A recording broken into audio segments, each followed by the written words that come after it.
It is a letter teachers across California have been afraid to get. Veronica Pellegrin recently received hers of the Education Code Section 449 in the mail.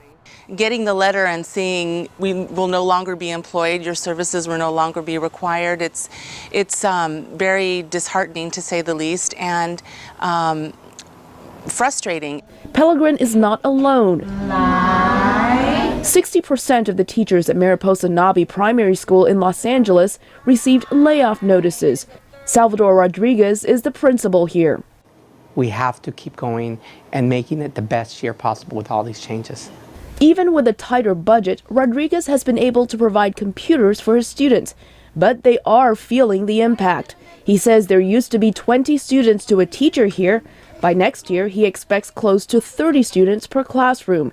Teachers say a larger class size means students are getting less individual attention, and that's especially true in a school like this one where there's a large immigrant population, where for many of the students, English is not their first language. Who loses here? The children. Superintendent John Dacey heads the Los Angeles Unified School District, the second largest school system in the United States. He says in the past 2 years, the district has lost 10 to 12% of its staff. About half of them are teachers. The recession has had an enormous impact on the state budget, and we've had a huge drop in funding.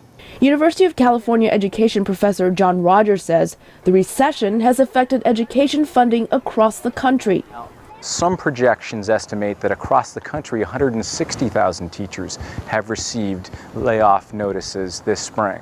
Rogers says the situation in California is worse because the state was already facing a budget deficit before the recession, and the state was spending less per student than the national average. Primary and secondary schools in California receive most of their funding from the state government. That is about 40% of the state's general fund. United Teachers Los Angeles Union President A.J. Duffy says how much schools get every year is vulnerable to the fluctuations of the economy. In the past 2.5 to 3 years, we've lost $20 billion in funding for public education. Superintendent John Dacey expects more changes if the budget problem does not improve. We are cutting all of our librarians, our nurses. We would be forced to close and consolidate schools. Most districts in California have reduced the number of school days.